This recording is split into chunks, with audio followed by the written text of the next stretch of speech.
역대상 15장. 다윗은 다윗성에 자신을 위해 궁궐을 세우고 하나님의 궤를 모셔둘 장소를 마련하고 장막을 세웠습니다. 다윗이 말했습니다. 레위 사람 외에는 어느 누구도 하나님의 궤를 맬 수 없다. 여호와께서 그들을 선택해 여호와의 궤를 메고 영원히 그분을 섬기도록 하셨기 때문이다. 다윗은 여호와의 궤를 메다가 자신이 마련해둔 장소에 옮기려고 온 이스라엘을 예루살렘으로 불러 모았습니다.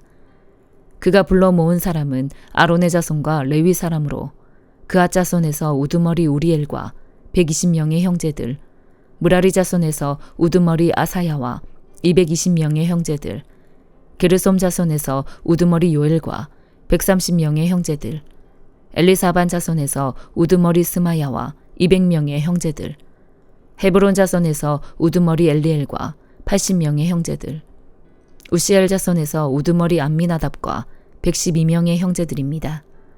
그리고 다윗은 두 제사장 사독과 아비아달 레위 사람 우리엘, 아사야, 요엘, 스마야, 엘리엘, 암미나답을 불렀습니다. 다윗이 그들에게 말했습니다. 너희는 레위 사람의 우두머리다. 너희와 너희 형제 레위 사람은 자신을 거룩하게 하고 이스라엘의 하나님 여호와의 궤를 내가 마련해둔 장소로 모셔오도록 하라. 여호와께서 우리에게 노예치신 것은 우리가 하나님의 궤를 옮길 때 처음부터 너희 레위 사람이 어깨에 매지 않았기 때문이었다. 우리가 하나님의 궤를 어떻게 옮겨야 할지 여호와께 그 방법을 먼저 물어보지 않았기 때문이다.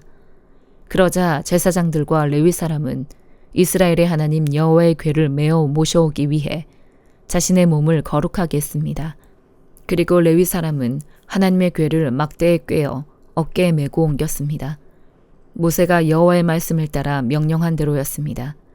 다윗은 레위 사람의 지도자들에게 말해 형제들을 세워 스금과 비파와 심벌즈의 반주에 맞춰 즐거운 노래를 크게 부르게 했습니다. 레위 사람이 요엘의 아들 헤만과 그 형제 가운데 베레야의 아들 아삽, 그 형제 무라리 사람 가운데 구사야의 아들 에단을 세웠고 그 다음으로는 그 형제들인 스가랴, 벤, 야하시엘, 스미라못, 여이엘, 운니, 엘리압, 브나야, 마아세야, 마띠디야, 엘리블레후, 믹네야, 문지기들인 오벳에돔과 여이엘을 세웠습니다. 연주자들인 헤만, 아삽, 에단은 청동 심벌즈를 치게 했습니다.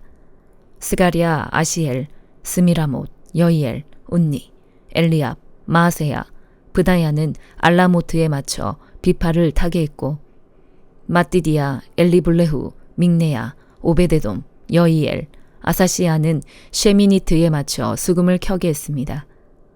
레위 사람의 우두머리인 그나냐는 노래를 맡게 했습니다. 그는 노래를 잘했으므로 노래를 가르쳤습니다. 베레갸와 엘가나는 궤 앞에서 문을 지키게 했습니다. 제사장들인 스바냐, 요사밧, 느다넬, 아미세, 스가랴, 브나야, 엘리에셀은 하나님의 궤 앞에서 나팔을 불게 했습니다. 오베데돔과 여이야도 역시 궤 앞에서 문을 지키게 했습니다. 이렇게 다윗과 이스라엘의 장로들과 천부장들은 오베데돔의 집에 가서 여호와의 언약궤를 메어왔고 그들은 기뻐했습니다. 하나님께서 여호와의 언약궤를 메어오는 레위 사람을 도와주셨으므로 수송아지 7마리와 순양 7마리를 제물로 바쳤습니다. 그때 다윗은 고운 삼배로 만든 겉옷을 입고 있었는데 궤를 메고 오는 모든 레위 사람이나 노래하는 사람이나 성가대를 지휘하는 그나냐도 모두 고운 삼배 옷을 입었습니다. 다윗은 또 삼배로 만든 에봇을 입었습니다. 온 이스라엘은 뿔나팔과 나팔을 큰 소리로 불고 심벌즈를 치며 비파와 수금을 힘있게 켜며 여호와의 언약궤를 메어왔습니다. 여호와의 언약궤가 다윗의 성으로 들어올 때 사울의 딸 미갈이 창문으로 내다보고 있었습니다. 미갈은 다윗 왕이 춤을 추며 즐거워하는 것을 보고 마음속으로 왕을 비웃었습니다. 야고보서 2장. 내 형제들이여 영광의 우리 주 예수 그리스도를 믿는 믿음을 겉모습으로 판단하지 마십시오. 만일 여러분의 회당에 금반지를 끼고 화려한 옷을 입은 사람이 들어오고 또 누더기 옷을 걸친 가난한 사람이 들어올 때 화려한 옷을 입은 사람을 보고는 여기 좋은 자리에 앉으시오라고 말하고 가난한 사람에게는 거기 섰든지 내 발판 아래 앉으시오라고 말한다면 이는 여러분이 스스로 차별하며 악한 생각을 따라 판단하는 사람이 된 것 아닙니까? 내 사랑하는 형제들이여 들으십시오.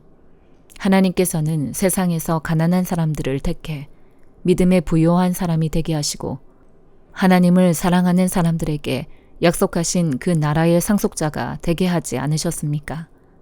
그러나 여러분은 가난한 사람을 멸시했습니다. 부자들은 여러분을 학대하며 여러분을 법정으로 끌고 가지 않습니까? 그들은 여러분이 받은 아름다운 이름을 모독하지 않습니까? 여러분이 성경대로 네 이웃을 네 몸과 같이 사랑하라는 최상의 법을 지킨다면 잘하는 것입니다. 그러나 만일 여러분이 겉모습으로 사람을 판단한다면 죄를 짓는 것이며 율법이 여러분을 범죄자로 판정할 것입니다. 누구든지 율법 전체를 지키다가 어느 하나를 범하면 율법 전체를 범하는 셈이 되기 때문입니다. 간음하지 말라고 하시니가 또한 살인하지 말라고 하셨기 때문에 비록 간음하지 않았더라도 살인했다면 율법을 어긴 사람이 되는 것입니다. 여러분은 자유의 율법으로 심판받을 사람인 것처럼 말하고 행동하십시오. 긍휼을 베풀지 않는 사람에게는 긍휼 없는 심판이 있을 것입니다. 긍휼은 심판을 이깁니다. 내 형제들이여, 만일 누가 믿음이 있다고 하면서 행함이 없으면 무슨 소용이 있겠습니까? 그런 믿음이 자신을 구원하겠습니까? 만일 형제나 자매가 헐벗고 매일 먹을 양식도 없는데 여러분 가운데 누가 그들에게 잘 가라, 따뜻하게 지내고 배불리 먹으라고 말하며 육신에 필요한 것을 주지 않는다면 무슨 소용이 있겠습니까? 이와 같이 믿음도 행함이 없으면 그 자체가 죽은 것입니다. 혹 어떤 사람이 이렇게 말할 것입니다. 당신은 믿음이 있고 나는 행함이 있습니다. 당신의 행함 없는 믿음을 내게 보여주십시오. 그러면 나도 당신에게 나의 행함으로 믿음을 보여드리겠습니다. 당신은 하나님이 한 분이신 사실을 믿습니까? 잘하십니다. 귀신들도 믿고 두려워 떱니다. 아, 허망한 사람이여, 당신은 행함이 없는 믿음이 헛되다는 것을 압니까? 우리 조상 아브라함이 자기 아들 이삭을 제단에 바칠 때 행함으로 의롭다고 인정받지 않았습니까? 당신이 알다시피 믿음이 그의 행함과 함께 일하고 행함으로 믿음이 온전하게 된 것입니다. 그래서 아브라함이 하나님을 믿으니 이것이 그에게 의로 여겨졌다라고 한 성경이 이루어졌고 그는 하나님의 친구라고 불렸습니다. 여러분이 보다시피 사람이 행함으로 의롭다고 인정받는 것이지 믿음으로만은 아닙니다. 이와 같이 창녀 라합도 첩자들을 숨겨주고 다른 길로 가게 했을 때 행함으로 의롭다고 인정받지 않았습니까? 마치 영혼 없는 몸이 죽은 것 같이 행함이 없는 믿음도 죽은 것입니다. 아모스 9장. 나는 주께서 제단 곁에 서서 말씀하시는 것을 보았다. 문지방이 흔들릴 정도로 기둥머리를 쳐서 기둥이 백성들의 머리 위에 무너지게 하라. 살아남은 사람은 내가 칼로 죽일 것이다. 한 사람도 도망가지 못하고 한 사람도 피할 수 없을 것이다.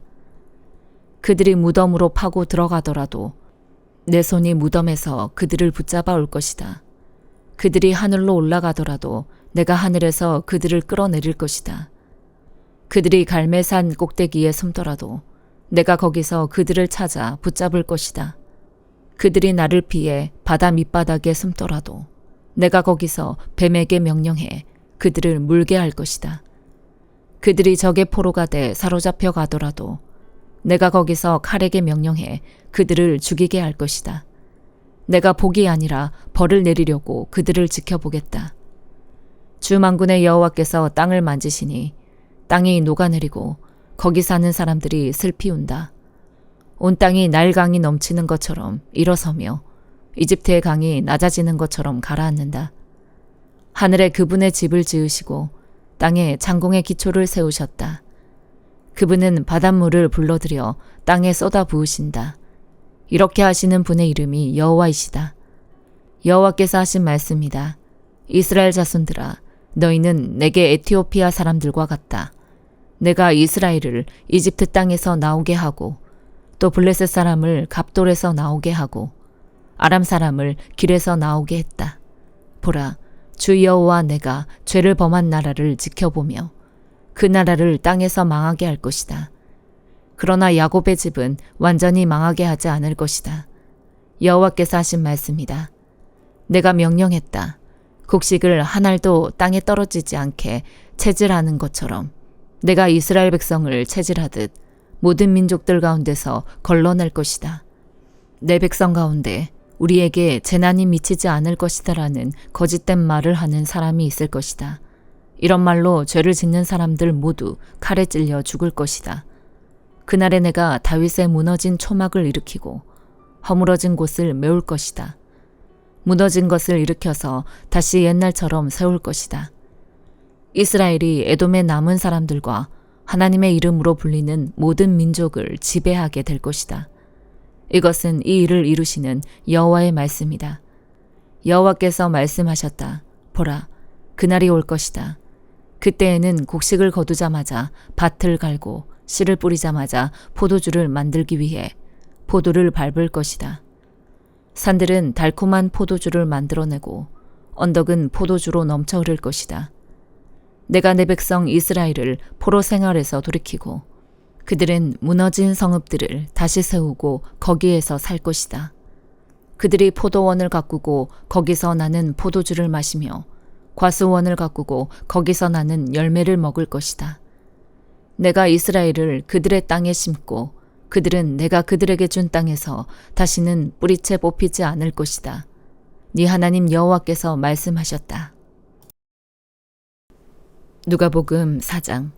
예수께서는 성령으로 충만해 요단강에서 돌아오셨고 성령에 이끌려 광야로 나가 그곳에서 40일 동안 마귀에게 시험을 당하셨습니다. 그동안 아무것도 잡수시지 않았기 때문에 그 기간이 끝나자 그분은 배가 고프셨습니다. 마귀가 예수께 말했습니다. 당신이 하나님의 아들이라면 이 돌에게 빵이 되라고 말해보시오. 예수께서 대답하셨습니다. 성경에 사람이 빵으로만 사는 것이 아니다라고 기록됐다. 그러자 마귀는 예수를 높은 곳으로 이끌고 올라가 순식간에 세상 모든 나라를 보여주었습니다. 그러고는 마귀가 예수께 말했습니다. 내가 저 모든 권세와 그 영광을 당신에게 주겠소. 이것은 내게 넘어온 것이니 내가 주고 싶은 사람에게 주는 것이요. 그러니 당신이 내게 경배하면 모두 당신 것이 될 것이요. 예수께서 대답하셨습니다. 성경에 주 너희 하나님께 경배하고 오직 그분만을 섬기라라고 기록됐다. 마귀는 예수를 예루살렘으로 이끌고 가더니 성전 꼭대기에 세우고 말했습니다. 당신이 하나님의 아들이라면 여기서 뛰어내려 보시오. 성경에 그가 너를 위해 천사들에게 명령해 너를 지킬 것이다. 그들이 손으로 너를 붙들어 네 발이 돌에 부딪히지 않게 할 것이다 라고 기록돼 있소. 예수께서 대답하셨습니다. 성경에 주 너의 하나님을 시험하지 말라라고 기록됐다. 마귀는 이 모든 시험을 마치고 때가 될 때까지 예수에게서 떠나갔습니다. 예수께서 성령의 능력을 입고 갈릴리로 돌아오시자 그분에 대한 소문이 전역에 두루 퍼졌습니다. 예수께서는 회당에서 가르치셨으며 모든 사람들로부터 영광을 받으셨습니다. 예수께서 자신이 자라나신 나사렛에 오셨습니다. 안식일이 되자 예수께서 늘 하시던 대로 회당에 가셔서 성경을 읽으려고 일어나셨습니다. 예언자 이사야의 두루마리를 건네받으시고 두루마리를 펼쳐 이렇게 기록된 곳을 찾아 읽으셨습니다. 주의 영이 내게 내리셨다. 이는 하나님께서 내게 기름을 부으셔서 가난한 사람들에게 복음을 전파하도록 하기 위해서다. 하나님께서는 포로된 사람들에게 자유를, 못 보는 사람들에게 다시 볼 수 있음을, 억눌린 사람들에게 해방을 선포하기 위해 나를 보내셨다. 주의 은혜의 해를 선포하도록 하기 위함이다. 예수께서는 두루마리를 말아서 시중 들던 자에게 돌려주시고 자리에 앉으셨습니다. 회당 안에 있던 모든 사람의 눈이 일제히 예수를 주시했습니다. 그러자 예수께서 그들에게 말씀을 시작하셨습니다. 오늘 이 말씀이 너희가 듣는 자리에서 이루어졌다. 그러자 모든 사람이 감탄하고 그분의 입에서 나오는 은혜로운 말씀에 놀라며 저 사람은 요셉의 아들이 아닌가라고 물었습니다. 예수께서 그들에게 말씀하셨습니다. 틀림없이 너희는 의사야, 네 병이나 고쳐라 하는 속담을 들이대며 우리가 소문에 들은 대로 당신이 가버나움에서 했다는 모든 일을 여기 당신의 고향에서도 해보시오라고 할 것이다. 예수께서 이어 말씀하셨습니다. 내가 진실로 너희에게 말한다. 어떤 예언자도 자기 고향에서는 인정받지 못하는 법이다. 그러나 내가 진실로 너희에게 말한다. 많은 과부들이 엘리야 시대에 이스라엘에 있었다. 그때 3년 반 동안 하늘 문이 닫혀 온 땅에 극심한 기근이 들었다. 그런데 하나님께서는 그 과부들 중 어느 누구에게도 엘리야를 보내지 않으시고 오직 시돈에 있는 사렙다 마을의 한 과부에게 보내셨다. 또 많은 나병 환자들이 엘리사 예언자 시대에 이스라엘에 있었다. 그러나 그들 중 어느 누구도 시리아 사람 나아만 외에는 깨끗함을 받지 못했다. 회당 안에 있던 사람들은 모두 이 말씀을 듣고 화가 잔뜩 났습니다. 그들은 일어나서 예수를 마을 밖으로 쫓아냈습니다. 그리고 마을이 세워진 산벼랑으로 끌고 가서 그 아래로 밀쳐 떨어뜨리려고 했습니다. 그러나 예수께서는 사람들의 한가운데를 지나 떠나가셨습니다. 예수께서는 갈릴리 가버나움 마을로 내려가셨습니다. 그리고 안식일이 되자 사람들을 가르치셨습니다. 그분의 말씀이 얼마나 권위가 있었는지 사람들은 그 가르침에 놀랐습니다. 회당에 더러운 영이 들린 사람이 있었는데 그는 큰 소리로 외쳤습니다. 아, 나사렛 예수여, 당신은 우리에게 무엇을 원하십니까? 우리를 망하게 하려고 오셨습니까? 나는 당신이 누구신지 압니다. 하나님께서 보내신 거룩한 분이십니다. 예수께서 그를 꾸짖어 말씀하셨습니다. 조용히 하고 그 사람에게서 나와라. 그러자 귀신이 모든 사람들 앞에서 그 사람을 땅에 내동댕이 치고 떠나갔는데 아무 상처도 입지 않았습니다. 모든 사람들이 놀라며 서로 말했습니다. 이게 무슨 가르침인가? 저 사람이 권위와 능력으로 더러운 영들에게 명령하니 그들이 떠나가 버렸다. 그리하여 예수에 대한 소문은 그 주변 지역까지 두루 퍼져 나갔습니다. 예수께서는 회당에서 나와 시몬의 집으로 가셨습니다.